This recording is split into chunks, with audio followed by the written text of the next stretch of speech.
नमस्कार। आज हम जूडो की दुनिया में थोड़ा और गहरे उतरने वाले हैं। हम विशेषज्ञ शिंटारो हिगाशी की टीचिंग से 5 ऐसे बेसिक जूडो कॉम्बिनेशंस को समझेंगे जो किसी भी फाइट का नक्शा बदल सकते हैं। देखिए, ये सिर्फ कुछ मूव्स नहीं है, बल्कि ये तो शतरंज की चालों की तरह है, एक पूरी की पूरी सोची समझी रणनीति। अच्छा, एक सिचुएशन सोचिए। आपका सामना एक ऐसे अपोनेंट से है जो पूरी तरह से बैलेंस्ड है, एकदम स्थिर। तो सवाल ये है, उसे कैसे गिराया जाए? ये वो सवाल है जो हर जूडो प्लेयर के दिमाग में घूमता रहता है, और इसका जवाब छिपा है कॉम्बिनेशंस की कला में। और इसका जवाब ना थोड़ा हैरान करने वाला है। आप एक बैलेंस्ड अपोनेंट को हराने की कोशिश ही नहीं करते, आप उसे अनबैलेंस्ड करते हैं।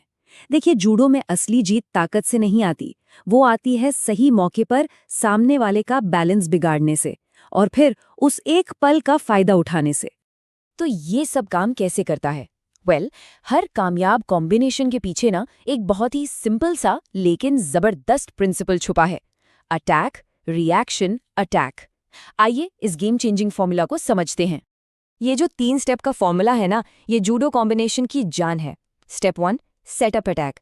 ये एक तरह का चारा है, आप एक मूव चलते हैं ताकि सामने वाला रिएक्ट करने पर मजबूर हो जाए।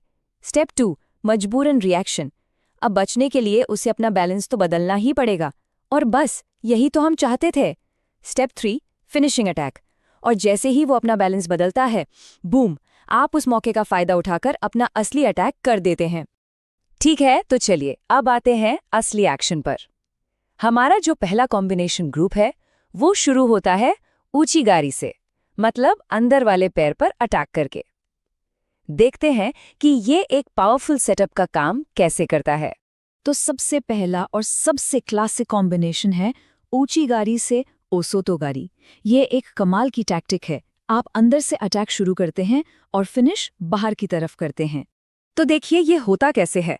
आप ओइचिगारी के साथ आगे बढ़ते हैं। अब जाहिर सी बात है, सामने वाला अपना पैर पीछे खींचेगा अपना बैलेंस बचाने के लिए, और बस वही है आपका मौका। जैसे ही उसका वजन दूसरे पैर पर आता है, आप फौरन ओसोतोगारी से उसी पैर पर अटैक कर देते हैं। ये कमाल की बात है ना? मतलब उसका डिफेंस ही आपके अटैक का सेटअप बन गया। लेकिन एक मिनट, ये सेटअप तभी काम करेगा जब कुछ चीजें बिल्कुल सही हों।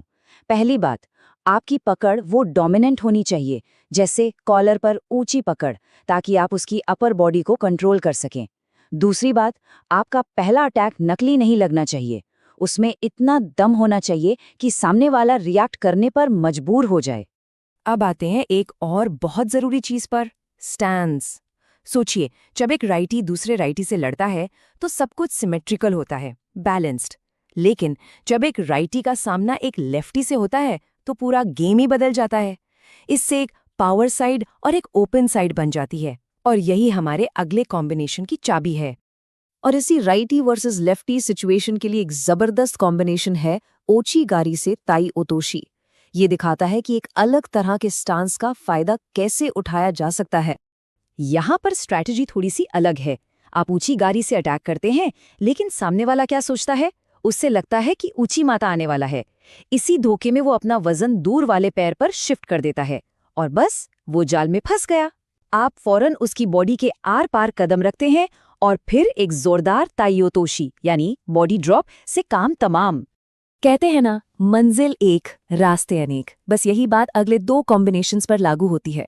दोनों का एंड एक ही पावरफुल मूव ताई ओतोशी से होता है, लेकिन उनकी शुरुआत एकदम अलग है।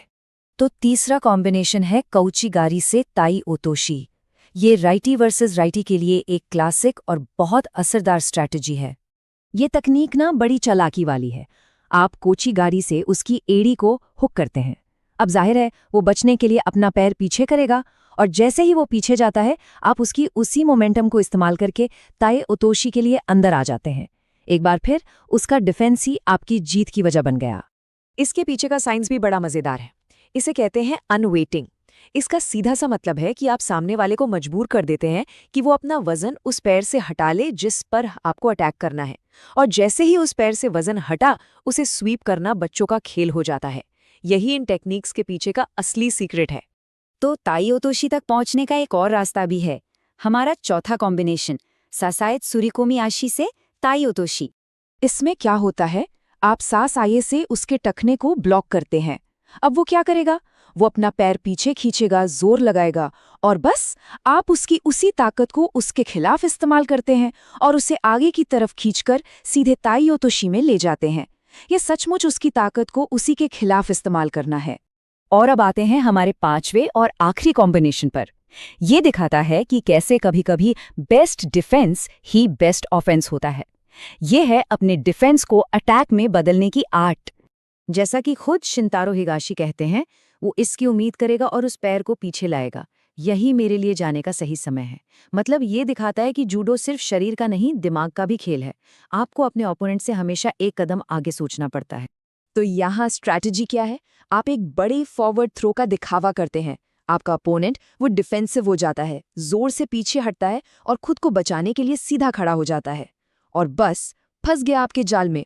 उसकी यही प्रतिक्रिया उसे तानी ओतोशी यानी वैली ड्रॉप के लिए एकदम परफेक्ट पोजीशन में ले आती है, और आप फौरन उसके सेंटर ऑफ ग्रेविटी के नीचे जाकर उसे पीछे गिरा देते हैं।